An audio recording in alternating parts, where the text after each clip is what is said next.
Viendo podcast político en Luna TV, Canal 53. Ya estamos de regreso. Y seguimos aquí en su podcast político. Señores, yo siempre digo que nosotros gozamos tanto detrás de las cámaras porque luego el debate continúa. El día que aquí se hablan los micrófonos es un problema. Papi, un problema. Ay, Ni que se filtren. Ni los Panama Papers no, tendrán más datos que nosotros. Con los nombres que se mencionan aquí y demás, Dios sabe que eso no puede pasar. Miren, señores, continuando con los temas, hay una situación en Latinoamérica que se está dando, en el mundo, ¿verdad?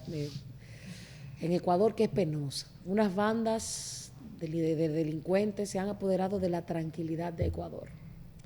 Justamente ahora, hace que unos 40 segundos, acabo de ver, por eso me estaba moviendo, que van aproximadamente unos 50 jóvenes muertos entre 12 y 15 años en diferentes escuelas.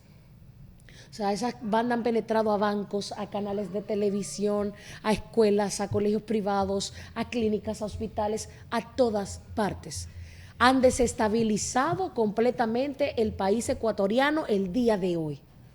Sí. Y entonces creo que es penoso porque hay un descontrol, se descontroló la delincuencia y ellos han tomado la vida de personas inocentes, de seguridad, de policías, de militares. O sea, ahí hay un con todo porque están fuertemente armados y entraron a desestabilizar completamente. Y estructuralmente organizados. Sí, exactamente. ¿Sabe que el presidente Noboa, Daniel Noboa, joven, por demás, 35 años, presidente, que asumió la presidencia en noviembre ahora, recientemente, él decretó el estado de excepción por 60 días en todo Ecuador debido a la crisis carcelaria, porque empezó con 6 motines en diferentes cárceles. Entonces hay muchos penitenciarios de la seguridad penitenciaria que está como rehén en ese país, pero se agudizó más con la salida o la fuga de la prisión de Adolfo Macías, alias Fito, quien es líder de las bandas de una de las bandas criminales ecuatorianas, las más temidas, llamada Los Choneros. Pero se habla de que todas las otras bandas de allá, oigan los nombres: la banda Las Águilas, la Águila Killer, AK-47, Caballero Oscuro, los Cronel Killer, los Choneros, los Chovicheros, el Cartel de la Fea, los Cubanos, los Fatales, los Gángsters. Son más de 50 bandas que están entonces ahora desestabilizando el país por completo, porque se dice que este presidente venía con una mentalidad tipo Bukele y que quiere erradicar todas las bandas de ese país. Ahí iba a decir, mira, Noboa declaró un conflicto interno, lo que tú acabas de decir, y mandó a los militares a atrapar a los delincuentes. Exacto. Pero lo mandó a decir que, por favor, respetando los derechos humanos. Mire, pásese eso por donde no le dé el sol. No, ¿sí? No, pero mándelo a matar. Porque ellos están matando inocentes, sí. Bueno. Están matando inocentes en las escuelas. Están matando rehenes en los bancos, en las clínicas, personas inocentes. Mándenlos a matar. Pero es que el Estado no puede ser. Sí, él no tiene que decirlo públicamente. De la violencia. Él sabe lo que tiene que hacer. Y la violencia está ahí. Pero claro, yo lo digo y lo retengo. Lo digo y lo retengo. Cuando usted no puede con algo, elimínelo. Bueno. Si usted no puede controlar una plaga, elimínelo. Yo sí. Así de radical puedo llegar a ser. En el año 2007. Ellos están matando niños, están matando ancianos, mujeres, hombres de trabajo, militares que están ahí, policías para cuidar. Están acabando con... ¿Y qué vamos a hacer entonces? Mira lo que pasa. ¿Qué vamos a hacer cuando acaben con todo el mundo? ¿Van a apoderarse del país? Mira, eliminarlo es la solución desde mi óptica. Mira, tan simple como es. En el año 2007, cuando Rafael Correa, toma la presidencia de Ecuador, Ecuador estaba inmersa en un proceso de crisis económica, de crisis política, de crisis social y con ella también de una crisis de inseguridad.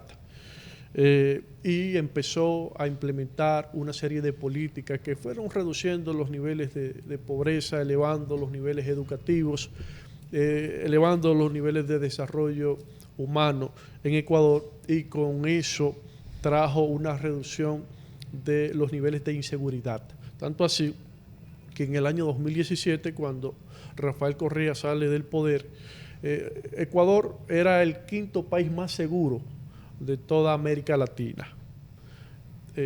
6 años después, Ecuador se convierte en el país más inseguro de toda la región.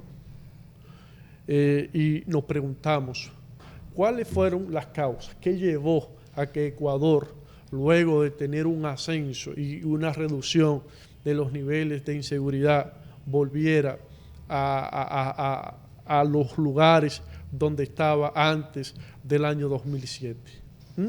Pero además de eso, ¿qué ha provocado que el crimen organizado se fortaleciera tanto en tan poco tiempo?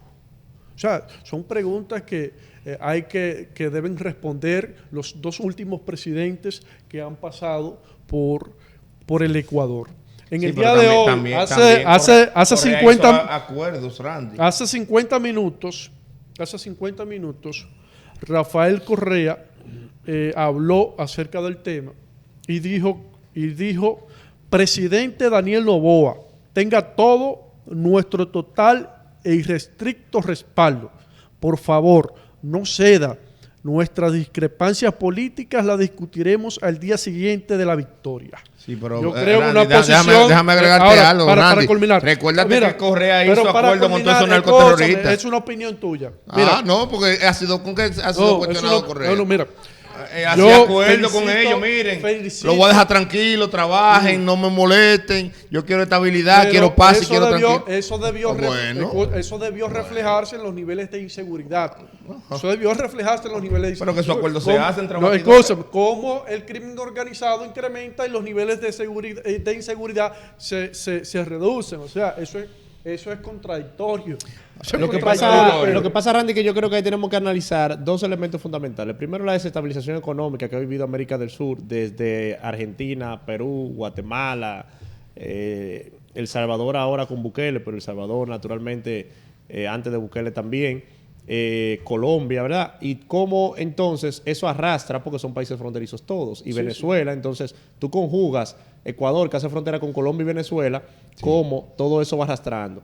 Y para mí un segundo elemento importante es el mismo fenómeno Bukele, porque Bukele no desapareció las bandas, Bukele las sacó.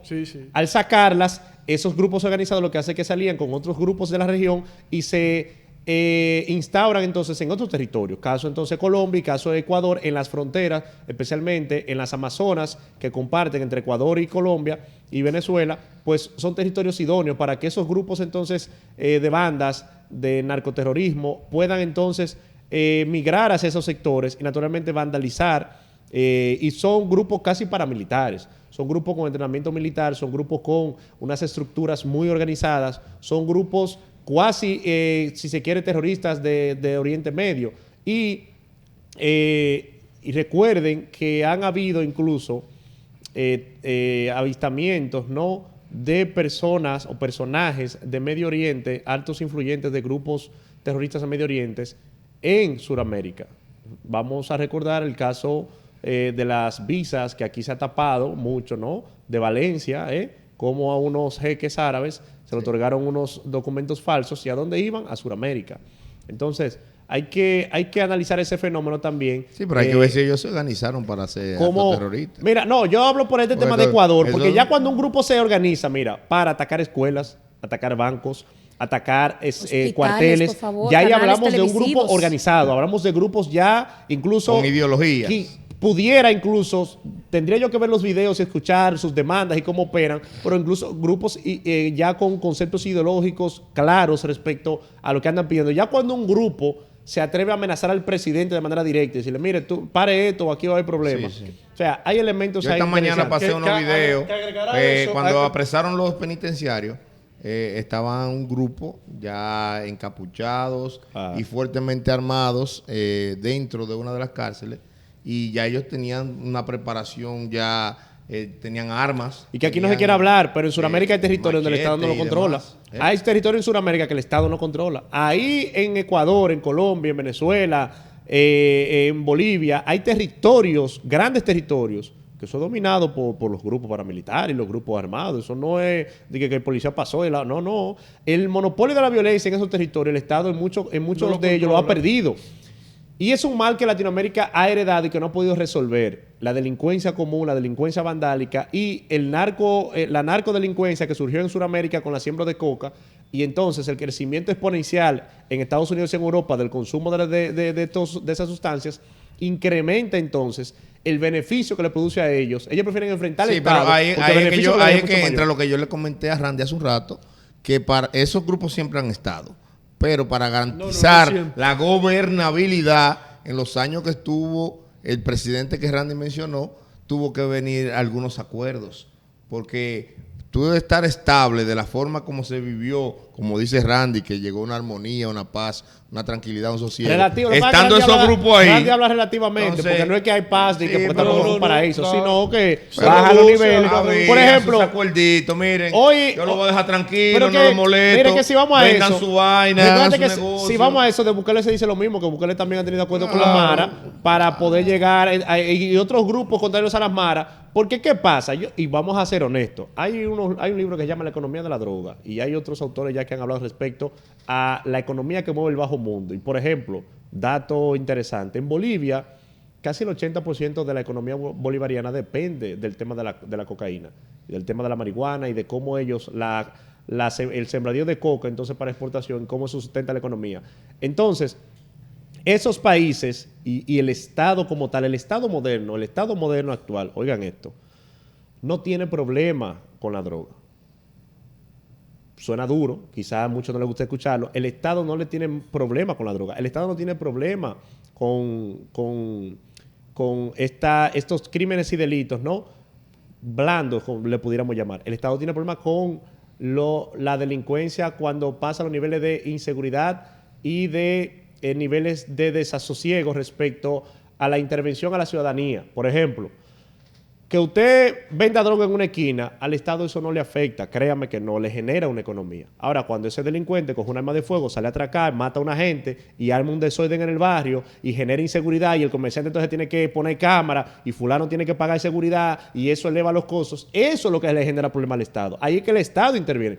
Por eso, porque no hay país libre de droga. No. Y te voy a dar un dato. Desde el punto de vista científico, los neuroreceptores cannabinoides, ¿qué son? Son células en nuestro cerebro, son receptores que solamente están ahí diseñados desde el punto de vista evolutivo biológico para recibir información respecto a las drogas. O sea, se activan cuando usted consume drogas y están ahí porque su cerebro necesita de las drogas. Desde los tiempos antiguos, lo que eran que usted necesita meter todo el mundo, todo el cerebro. ¿Y por qué entonces no, te voy a explicar un dato. Pero ¿por qué legalizamos el café? ¿Y por qué legalizamos el café? ¿Y por qué legalizamos el ron? ¿Y por qué legalizamos el cigarrillo? ¿Y por qué legalizamos o sea, el cerebro necesita de algunas drogas. Ahora, el tema está en la violencia. Es lo que por eso el Estado se define como el que tiene el monopolio de la violencia. Y del control, claro. No dice, el Estado no se define como el que tiene el monopolio de los actos de corrupción o los actos vandálicos. No, de la violencia. Si tú tienes una actividad ilícita sin violencia, créelo, que el Estado no te pone la mano. Por eso los delitos de cuello blanco duran años para destaparse.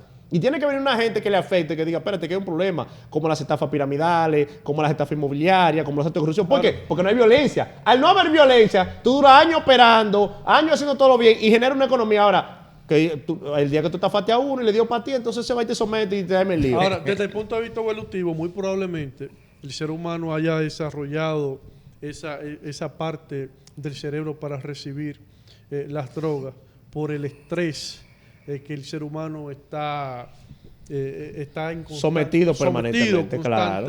Recuérdate, yo asumo. Y, pues, un ejemplo, este señor, el presidente Gustavo Petro, presidente de Colombia, habló en la conferencia de las Naciones Unidas del año 2021, me parece, o 2022.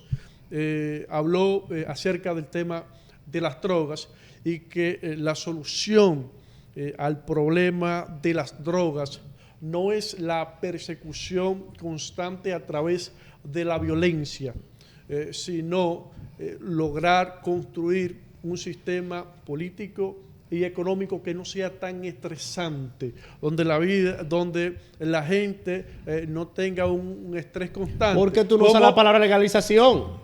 ¿Te le tienes miedo a decir? Tú lo quieres legalizar. Tú Señores, venimos en breve, que hoy en el Poca Político estamos como el doctor Fadul. ¡Droga! Estás viendo Podcast Político en Luna TV, Canal 53. En breve regresamos.